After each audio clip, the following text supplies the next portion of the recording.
Government ने जब से बोला है ना कि 28% टैक्स स्लैब जीएसटी को हम खत्म करके 18% में ले आएंगे, कार मार्केट में भूचाल मचा हुआ है। कस्टमर गाड़ी खरीदने से एकदम से रुक गए हैं, बुकिंग तक नहीं करा रहे हैं। कहीं ऐसा ना हो यार आज हम गाड़ी ले लें और थोड़े टाइम के बाद वो गाड़ी 20,000, 30,000, 50,000, 1 लाख, 1.5 लाख रुपए सस्ती हो जाए, हमें तो नुकसान हो जाएगा। फिर ऐसा भी डर रहे हैं यार ऐसा ना हो कि गवर्नमेंट सस्ते का सिर्फ नाम कर रही है, हम अभी सस्ता ना लें और आने वाले टाइम में वो सस्ता ना हो और हमें महंगी लेनी पड़े। बुकिंग तक नहीं करा रहे हैं, बुकिंग के लिए रुके हुए हैं। कार कंपनीज के ऊपर एक्स्ट्रा प्रेशर पड़ा हुआ है यार, अभी कस्टमर रुक गया है, कैसे उसको लेकर आए, तो वो भी अलग अलग चीजें लेकर आ रही हैं। तो कस्टमर और हर किसी के मन में ना कंफ्यूजन चल रही है कि होगा क्या। तो चलिए उसी पर थोड़ी सी हम बात कर लेते हैं कि आने वाले टाइम में ना क्या हो सकता है, क्या सिनेरियो बन सकते हैं, किस टाइप की पॉलिसी आ सकती हैं।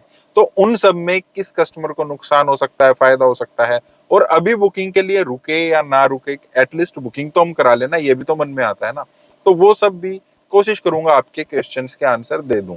हेलो, मेरा नाम है अमित और आप देख रहे हैं डेली ऑटो लाइफ। सबसे पहले बड़ा सिंपल हम लेकर चलते हैं। जीएसटी हर गाड़ी पर 28% है। उसके ऊपर जो एक्स्ट्रा टैक्स है जिसको हम सेस बोल देते हैं, वो अलग अलग अलग अलग अलग है, उसको हम छोड़ देते हैं। जो सेस का पार्ट है मानते हैं वो अभी यूं का यूं है। जो हमारा जीएसटी है 28%, वो 18 हो जाएगा और ये हर गाड़ी के लिए हो जाएगा। तो इसका मतलब अभी रुकने में फायदा है यार, 10% टैक्स कम हो रहा है। किसी गाड़ी पर 30,000 रुपए भी कम होंगे, किसी गाड़ी पर 1.5 लाख रुपए भी कम होंगे, तो वो रुक सकते हैं। लेकिन सब कुछ इतना सिंपल नहीं होता है ना कि यार हर गाड़ी पर टैक्स कम कर दिया, सिंपल हो गया और हो गया काम। तो दूसरा केस क्या हो सकता है, एक ये भी सिस्टम हो सकता है कि गवर्नमेंट ना एक प्राइस डिफाइन कर दे। यार 15 लाख या 20 लाख या 25 लाख या 10 लाख या 12 लाख, कुछ भी कर सकती है। हम मान लेते हैं 15 लाख, मान लेते हैं गवर्नमेंट ने एक डिसाइड कर दिया 15 लाख से जो ऊपर की गाड़ियां होंगी उन पर 40% टैक्स लेकर आएंगे, उनको हम लग्जरी वस्तुएं मानेंगे, तो वहां पर उसको 40% में डाल दिया। 15 लाख से नीचे की जो भी गाड़ी होंगी उनको हम 18% में ले आते हैं। तो यहाँ पर कुछ लोगों को फायदा हो जाएगा, उनको जो 15 लाख से कम की गाड़ी लेना चाहते हैं वो रुक सकते हैं, जो 15 लाख से ऊपर की गाड़ी लेना चाहते हैं उनको नुकसान हो जाएगा। लेकिन यहाँ पर 20 लाख भी हो सकता है, 25 लाख भी हो सकता है, 30 लाख भी हो सकता है, इस टाइप की चीजें भी हो सकती हैं। या फिर ऐसा भी हो सकता है जो गाड़ियां अपर प्राइस ब्रैकेट में आ जाएंगी, मतलब जो 40% जीएसटी में चली जाएंगी, उन पर सेस कम कर दें। अभी वो टोटल 50% टैक्स दे रही है, फिर हो सकता है 40, 42, 45% टैक्स दे दें। तो वहां पर भी कंफ्यूजन अभी बना हुआ है। तो दोनों के लिए रुकना ठीक रहेगा अगर इस टाइप की पॉलिसी आती है। तीसरा एक और सिस्टम हो सकता है, हम ये मान लेते हैं चलो गवर्नमेंट ने ना प्राइस कम कर ही दिए हैं किसी ना किसी तरीके से। कुछ गाड़ियों पर 28 से जीएसटी 18 कर दिया है, कुछ गाड़ियों पर जिन पर टैक्स से बढ़ा दिया है उनका सेस कम कर दिया है। मतलब अल्टीमेटली हर गाड़ी पर, चाहे वो महंगी है चाहे वो सस्ती है, हम मान लेते हैं कुछ ना कुछ प्राइस ड्रॉप उस पर हो गया है। लेकिन कार कंपनीज क्या कर सकती हैं कि वो अपनी गाड़ी के दाम बढ़ा दें। एक गाड़ी है, हम मान लेते हैं कोई 10 लाख रुपए की गाड़ी है, उस पर 50-60 हजार रुपए गवर्नमेंट की तरफ से टैक्स कम करने के बाद वो 50,000, 60 हजार रुपए मान लेते हैं उस पर कम हो गए हैं। लेकिन कार कंपनी ने उस पर 30 हजार रुपए अपने बेस प्राइस पर ही बढ़ा दिए हैं। कार कंपनीज कह देंगे यार हमें तो इतना टाइम से नुकसान हो रहा था, उसके चलो हम थोड़ी सी भरपाई कर लेते हैं। तो कस्टमर को जो 60 हजार रुपए का फायदा होना चाहिए था वो अब 30 हजार रुपए का ही फायदा रहेगा। लेकिन फिर भी फायदा तो है ना। और ऐसा नहीं है कि सिर्फ एक यही फायदा है। जब प्राइस कम होंगे तो आरटीओ चार्जेस जो हम देते हैं ना वो हम गाड़ी के एक शोरूम पर देते हैं। आज एक गाड़ी जो 10 लाख रुपए की है, कल को वो 9.5 लाख रुपए की हो जाएगी। अब तक हम उस पर 8% टैक्स 10 लाख के हिसाब से दे रहे थे, फिर हमें 9.5 लाख के हिसाब से देना पड़ेगा। सेम जब हम गाड़ी का इंश्योरेंस कराने जाएंगे, वो भी गाड़ी के प्राइस के हिसाब से डिसाइड होता है, वो भी थोड़ा कम हो जाएगा। तो ज्यादातर चांस तो यही है कि कम हो जाएंगे पैसे, उस हिसाब से हमें थोड़े थोड़े थोड़े थोड़े करके ज्यादा फायदा हो सकता है। फिर एक डर ये लग रहा है यार कहीं ऐसा ना हो, अब तो हमें अच्छे ऑफर्स मिल रहे हैं, काफी कार कंपनीज ये भी बोल रही हैं, मतलब डीलरशिप की तरफ से आपने देखा भी होगा व्हाट्सएप पे ऑनलाइन वगैरह चल रहा है, डीलरशिप पे ये फैला रही है कि जो गाड़ियां हैं वो इसेंशियल वस्तु नहीं है, वो लग्जरी हैं। गवर्नमेंट ने बोला है इसेंशियल चीजों पर हम टैक्स कम कर देंगे, लग्जरी पर नहीं। तो गाड़ियों पर टैक्स कम नहीं होने वाला है, अभी बेस्ट ऑफर है, अभी आप गाड़ी ले लो, ये कार कंपनीज कह रही है, मतलब जो डीलरशिप है वो कह रही है। लेकिन गवर्नमेंट ने ये बोला है कि 28% का जो टैक्स स्लैब है ना, हम उसको खत्म कर देंगे। उसमें इसेंशियल नॉन इसेंशियल का तो मतलब ही नहीं पड़ता है। वो टैक्स स्लैब ही खत्म है, 28 वाला भी 12 वाला भी। तो वो टैक्स स्लैब ही खत्म करने के लिए कह रहे हैं।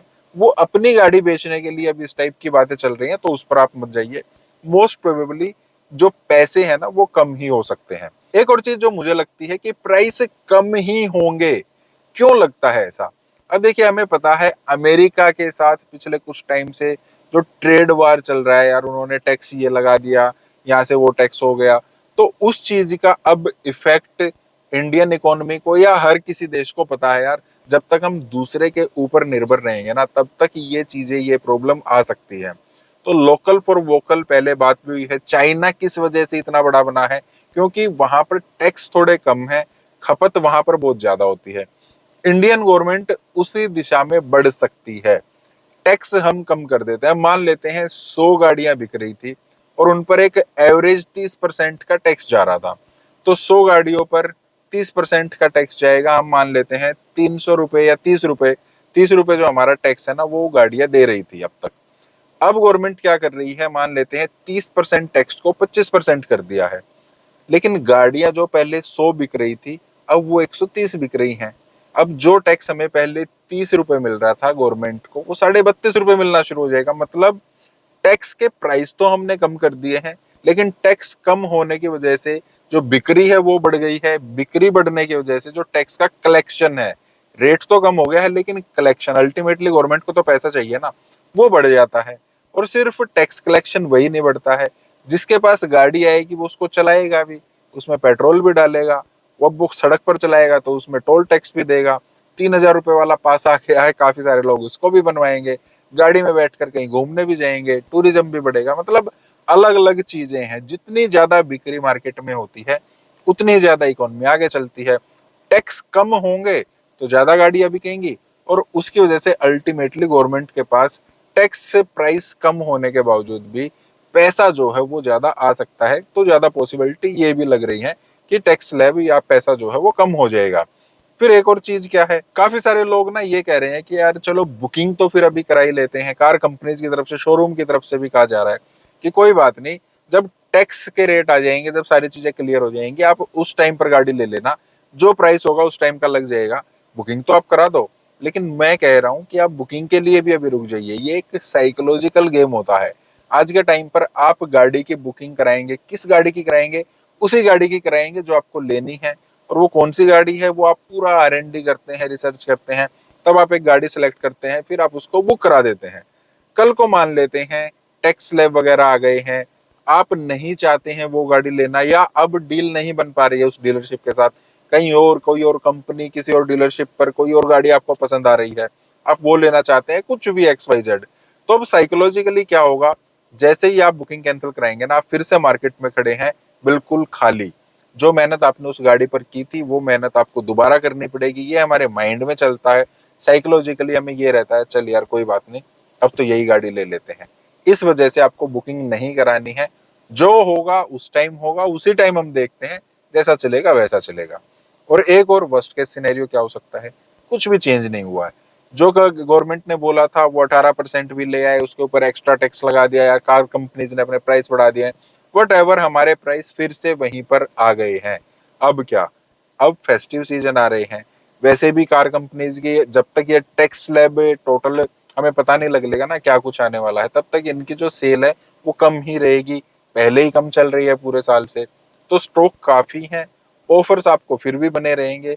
और थोड़ा बहुत हम फिर भी वर्स्ट केस सिनेरियो क्या मान सकते हैं, थोड़े बहुत प्राइस इंक्रीज भी हो जाएंगे, 5-7 हज़ार रुपए इंक्रीज हो जाएंगे।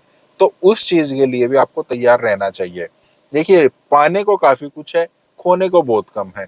चांसेस बहुत कम है कि प्राइस बढ़ जाएंगे, इस चीज के चांसेस बहुत ज्यादा है कि प्राइस घट जाएंगे। तो मेरे हिसाब से अभी बुकिंग के लिए भी रुक जाइए, गाड़ी खरीदने के लिए भी रुक जाइए। और स्पेशली वो लोग जो 12 लाख रुपए से कम की गाड़ी लेना चाहते हैं, वहां पर काफी ज्यादा चांसेस है कि प्राइस कम हो ही जाएंगे। फिर भी आप कुछ कहना चाहते हैं, कुछ पूछना चाहते हैं, मुझसे कॉन्टेक्ट करना चाहते हैं, व्हाट्सएप पे कॉन्टेक्ट कर सकते हैं, कमेंट भी कर सकते हैं।